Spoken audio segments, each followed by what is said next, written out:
I'm Jennifer. Today was supposed to be a throwback to simpler times, hanging out at the amusement park with my bestie, Rachel. We were all about reliving those carefree childhood moments, scoffing down cotton candy, and screaming our heads off on roller coasters. As we stood in line for the Ferris wheel, a little boy in front of us was bouncing around, barely able to contain his excitement. He was with this guy, around my age, trying to keep the kid from darting off into the crowd. "Liam, buddy, stay close, okay?" the guy said, his voice calm but firm. The kid, Liam, nodded, but his attention was all over the place.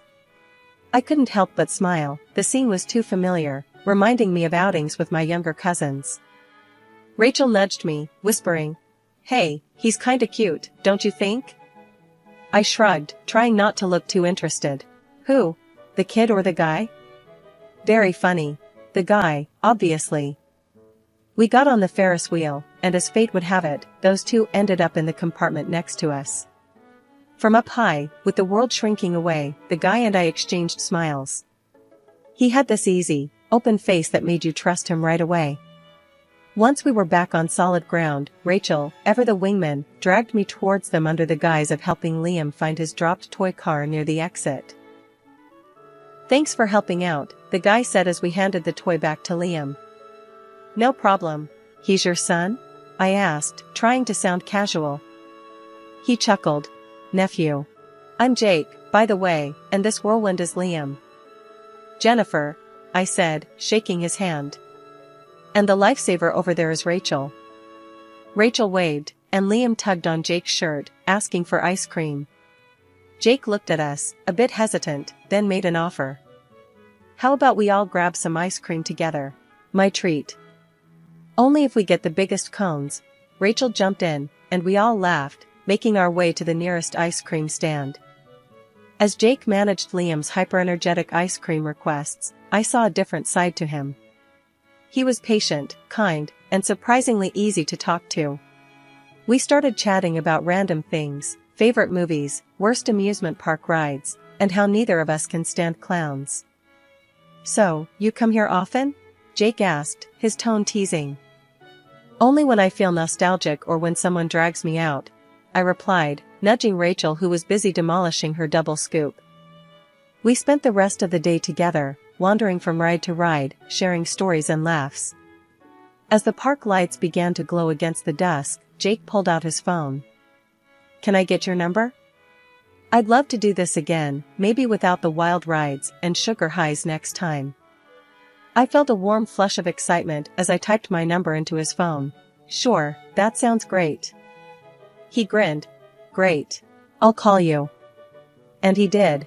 The very next day. After Jake called, things between us moved pretty fast, like we were both sure this was it. The dates turned into weekends together, and those weekends turned into an easy routine of just knowing where each other fit. Before we even realized it, we were talking about forever. The day Jake proposed was as simple and beautiful as everything else with him had been. No dramatic gestures, just us on a quiet evening walk. "Jennifer," he started, stopping mid-path and looking a bit nervous, which wasn't like him at all. "I've been thinking a lot about us." "Yeah?" I asked, feeling my heart start to race a bit. "I don't want to scare you off or anything, but I know I want to spend the rest of my life with you. Will you marry me?"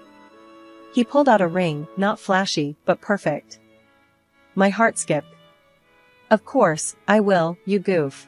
I thought you'd never ask." The wedding was small, just close friends and family.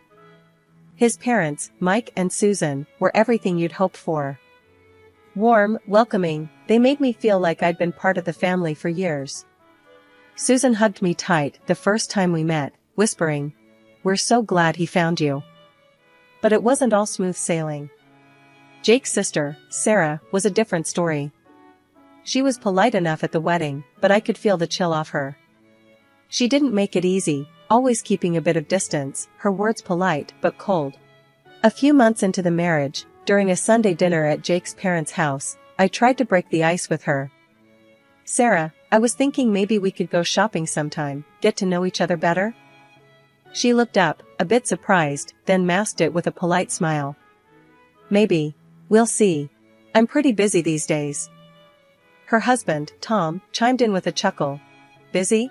Babe, you spend more time at the gym than you do at home. Sarah shot him a look that could curdle milk.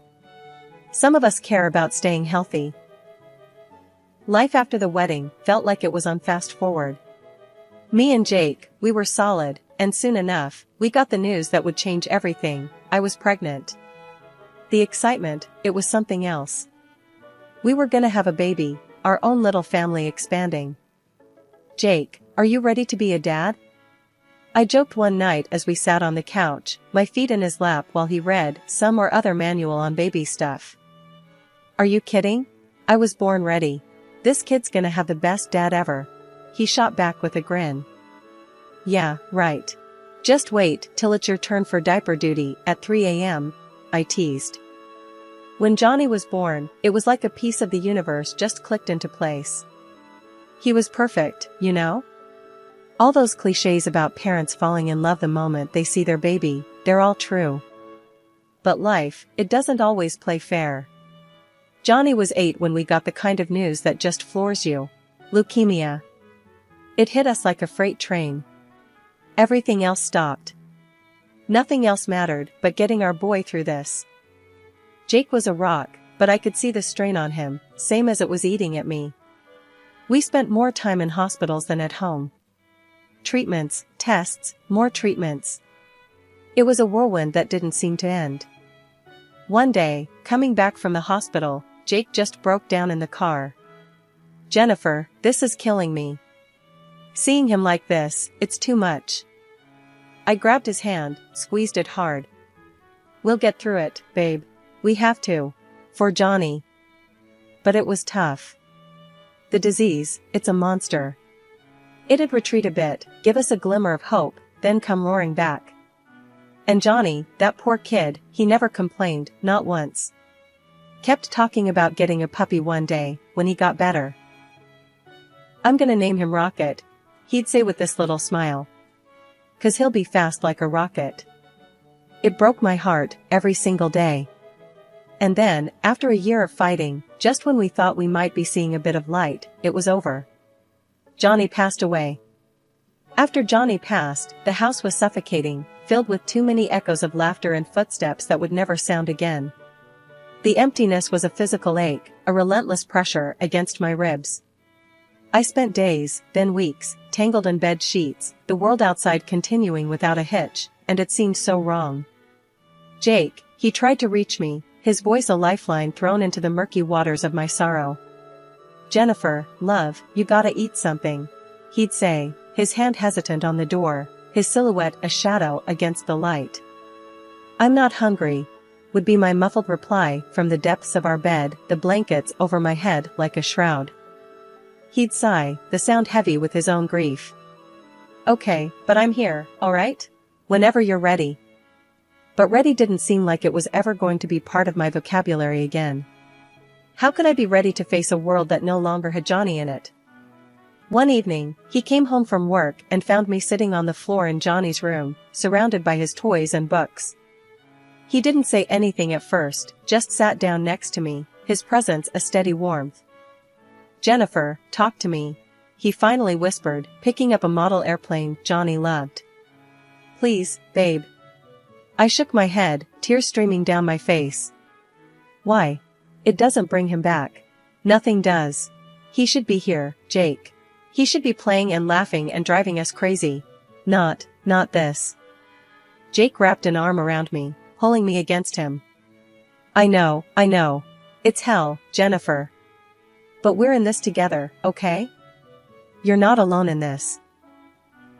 Days turned into weeks, and I started to move again, robotically at first. The house needed cleaning, groceries needed buying, life's mundane rhythms waiting for no one, not even a grieving mother. Susan, Jake's mom, started dropping by, always with too much food and an abundance of kindness. Jennifer, you need to keep your strength up, she'd coax, her voice gentle, pushing a plate of something homemade and hearty towards me. I'm really not hungry, Susan. But thank you. I'd manage, the food a lump in my throat. She never pushed too hard, just sat with me, her company a quiet reminder that the world hadn't completely forsaken me. When you're ready to talk, I'm here. Until then, we eat or we sit, whichever you need. It was during one of those silent sit-downs when I found the words bubbling up, surprising even me. He was supposed to outlive us, Susan. It's not right. Her eyes, so like Jake's, filled with tears. No, it's not right. But it's what happened. All we can do now is live for him, make sure we remember the joy he brought us, not just the pain. Feels like betraying him, moving on. I admitted, the guilt a chokehold. It's not betraying him, Jennifer. It's honoring him. You think he'd want his mom this way, stuck and suffering? He'd want you smiling, laughing. Hard to imagine laughing ever again, I mumbled, the very thought of joy a betrayal in itself.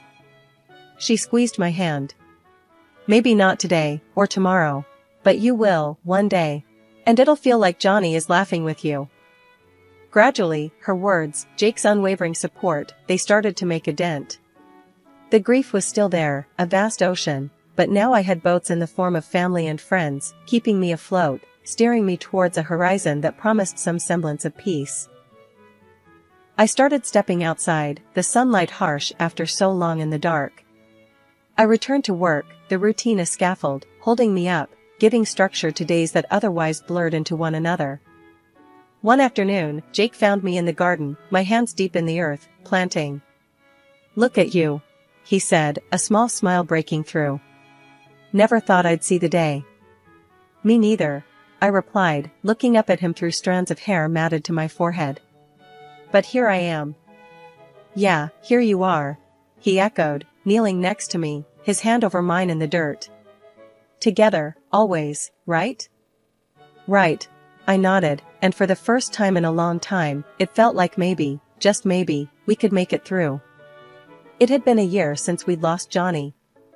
Jake and I were slowly finding our footing again, and somehow, life seemed to inch back towards a semblance of normality. One Sunday, his parents invited us over for a family dinner. It was supposed to be a regular gathering, or so I thought. We arrived at Mike and Susan's place around 6 p.m. Dinner was lively, with all the usual banter and the familiar, comforting smell of Susan's cooking. That's until Sarah and her husband Tom arrived. Jennifer, Jake, how's everything? Sarah asked as they walked in, her voice never quite reaching warm. We're getting by, Jake replied, giving me a quick squeeze on the shoulder. We all sat down to eat, the table laden with dishes that made my stomach growl, despite the undercurrent of tension. It was during dessert that things took a turn. Sarah, who'd been unusually quiet, suddenly put her fork down with a clink that drew everyone's attention. So, I'd been thinking, she started, her eyes darting around the table, settling on me. Now that Johnny is gone, what are you planning to do with his education fund? The room went still. I felt Jake stiffen beside me, and Susan's eyes widened in shock. What did you just say? Jake's voice was low, dangerous. Sarah, unfazed, continued. The money Grandma set aside for Johnny. He won't need it, obviously. It could really help Liam with college next year. I couldn't believe what I was hearing. My face felt hot, my palms sweaty. Are you seriously asking this now, Sarah? Well, why not? It's practical. Money sitting there doing nothing doesn't help anyone, Jennifer. Jake was seething now. It's our money, Sarah. Grandma gave it to Johnny, which means it stays with us. End of story. But he's dead, Jake. Sarah's voice rose, sharp and cold. Why keep money for someone who's not here? That's enough, Mike interjected, his voice stern. You're out of line, Sarah. Tom tried to touch Sarah's arm, but she shook him off. What? We're all thinking it. I'm just the only one saying it out loud. No, you're the only one thinking it, I shot back, struggling to keep my voice steady. It's not just money, Sarah. It's the last thing his grandmother gave him, a part of her love for him. Love doesn't pay college fees, Jennifer. Be sensible. Sarah snapped back. Jake slammed his hand on the table, making the plates rattle. My sister or not, you're talking about my son. Our son. Show some damn respect. Tom finally spoke up, trying to calm the waters. Maybe we should discuss this some other time, not at the dinner table. Sarah scoffed, pushing her chair back. Whatever. When you all come back to the real world, let me know. Until then, enjoy living in your fantasy where money grows on trees. She stormed out, with Tom following her, casting apologetic glances our way. There was a heavy silence after they left. Susan got up, her hands shaking as she started clearing the table. I'm so sorry, Jennifer. I don't know what's gotten into her. I shook my head, feeling numb. It's not your fault, Susan. I just can't believe she'd say that. Not now. Not about this. We said our goodbyes, and the drive home was quiet. I leaned my head against the window, the streetlights blurring past. It was one thing to deal with the loss of Johnny, but facing such coldness from Sarah was a different kind of pain. How could family, blood, be so cruel? After Sarah's brazen proposal at dinner, I was livid, but once I cooled down, my mind started racing. Jake's grandma had given a similar amount to Sarah for Liam's education. So, where was that money? Curiosity got the better of me, and I found myself scrolling through Sarah's social media late one evening. The more I clicked, the clearer the picture became. There were Sarah, grinning in designer dresses, flaunting new jewelry, all dating back to around the time we lost Johnny. It was like a punch to the gut. Jake, come look at this, I called out, unable to keep the bitterness from my voice as I flipped through Sarah's posts on my laptop. Jake peered over my shoulder, his brow furrowing. When did she start living like this? Right after Johnny, after we lost him, I muttered, the timeline too perfect to be a coincidence. I couldn't let it go. The next day, I called Melissa, a friend who often got caught in the middle of family drama, hoping she could shed some light. We met at a little diner where nobody would bother us. So, have you noticed Sarah's spending spree? I prodded, trying to sound casual. Melissa stirred her coffee, looking uncomfortable. Yeah, it's hard not to. But did you know? Right after your boy, passed away, she seemed really happy. Said she came into some money. Happy? My voice cracked. Melissa, that money was supposed to be for Liam's college. Melissa bit her lip, glancing around before leaning in closer. Jennifer, I shouldn't say this, but she blew through Liam's college fund. Bought herself all sorts of stuff. She figured you'd end up giving her the money Johnny didn't get to use. I went straight home and told Jake everything. Watching his face cloud with anger and disbelief, I knew this was going to blow up. We need to tell my parents, he said decisively. Now. We drove to his folks' house, and Jake laid it all out for Mike and Susan, who listened in stunned silence. This is serious, Mom, Dad. Sarah spent Liam's education fund on herself and planned to claim Johnny's after. Jake's voice trailed off, choked with emotion. Susan covered her mouth, tears brimming in her eyes. Oh, my God. How could she? We need to confront her, Mike said sternly, a hardness in his eyes I'd rarely seen before. Half an hour after we got home after talking to Jake's parents about the money, Sarah showed up at our door, her face twisted in rage. Before I could even greet her, she barged past me into the living room. You've got some nerve, Jennifer. She spat, her eyes wild. Accusing me in front of everyone. You think you're so perfect?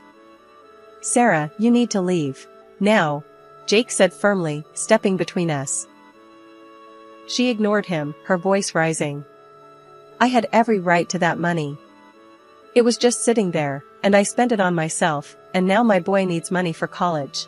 It's not like your son. She paused, her lips curling into a sneer. It's not like he needs it anymore. I felt a cold fire ignite in my chest. How dare you? I hissed, my hands balling into fists. You speak about my son, about his memory, with such disrespect? Jake grabbed her arm, pulling her towards the door. Get out, Sarah. I won't warn you again. But she yanked her arm free, standing her ground. You'll regret this, both of you. I'll make sure of it. she promised with a venomous look. Without another word, Jake pushed her out and slammed the door shut, locking it. We both stood there, breathing heavily, hearts pounding in the silence that followed. The dreadful moment came just a few days later, the day that would have been Johnny's birthday. I went alone to his grave to lay some flowers and spend some quiet moments, but what I found there stopped me in my tracks. Johnny's grave was desecrated, the flowers trampled, the small mementos we'd left smashed and scattered. I fell to my knees, sobs wrenching from my throat, a raw, hollow pain tearing through me. When Jake and his parents found out, they were devastated. Jake held me close as I told them, his arms tight around me, his own grief mingled with mine. Who could do such a thing? Susan whispered, tears streaming down her cheeks. The answer came sooner than we expected. The police reviewed the cemetery surveillance footage and found that it was Sarah who had vandalized Johnny's grave. Tom, Sarah's husband, was furious when he heard what she'd done. He told us he was filing for divorce, unable to stomach her cruelty any longer. I can't be married to someone capable of this. I'm sorry for everything, he said, looking broken. The breach was too great, the act too vile. From that day, none of us spoke to Sarah again. Life after everything that happened with Sarah was like walking out of a long, dark tunnel into the light. Me and Jake, we were exhausted but together, trying to piece back a normal life from the shattered bits of the past months. One cool morning, I was sipping my coffee, staring out the kitchen window, when Jake came up behind me, wrapping his arms around my waist. "You okay, babe?" he asked, his voice low and concerned. I leaned back into his chest. "Yeah, just thinking. It's been a hell of a year, hasn't it?" That's when I felt it, a tiny flutter in my belly. I'd been keeping a little secret, unsure of the right moment to share it, but now it felt right. "Jake, I've got something to tell you. I'm pregnant," I said, the words lifting some of the heaviness that had settled around us. Jake's reaction was instant. His eyes widened, then he broke into the biggest grin I'd seen in months. "Really? For real?" "Yeah, for real," I laughed, the sound bright in the quiet morning. He lifted me off the ground, spinning me around, before setting me down and pulling me into a fierce hug. "This is the best news, Jen. We're gonna have a baby." As the news settled in, we started planning. The spare room would need to be turned into a nursery, and there were a million things to buy and prepare. But more than the logistics, we talked about how we wanted to raise our new child, how we wanted to be his parents. "We'll do it right," Jake said one evening as we looked through baby books. "Teach him or her everything Johnny taught us." The pregnancy wasn't just a new beginning for us, it brought a new energy to everyone around us. Susan and Mike were over the moon, their excitement a balm on the still tender wounds left by Sarah's actions. "Another grandchild to spoil," Susan would say, her eyes twinkling. "And this one's gonna have the best guardians." Even Tom, who had been through his own storm, found solace in the joy of our growing family. "It's a fresh start for all of us," he said one afternoon as he helped Jake fix up the nursery. "Yeah, it is," Jake agreed, hammering away at a piece of stubborn furniture. "We're putting the past behind us, for good." And we did just that. As my belly grew, so did our hope and our resolve to build a family filled with love and devoid of the shadows that had plagued us. When our daughter, Lily, was born, it felt like the first truly clear day after a relentless storm. Holding her in my arms, looking into her curious, bright eyes, I felt a peace I hadn't known in a long time. "Welcome to the world, Lily," I whispered, her tiny hand gripping my finger. "It's not perfect, but it's beautiful, and it's yours." Jake, standing beside me, his hand resting lightly on my shoulder, looked down at Lily, and then at me. "We did it, Jen. We're really doing it." "Yeah." I smiled up at him, my heart full. "We really are." As I watched Lily sleeping peacefully that night, a thought crossed my mind, linking the past with our future. "One day, when you're a little bigger, I'll get you a puppy, just like your brother Johnny dreamed of," I whispered to her. "We'll call him Rocket, fast and free, just like his dreams." In that moment, it felt like the circle was completing, a new chapter beginning with a nod to what we cherished and lost.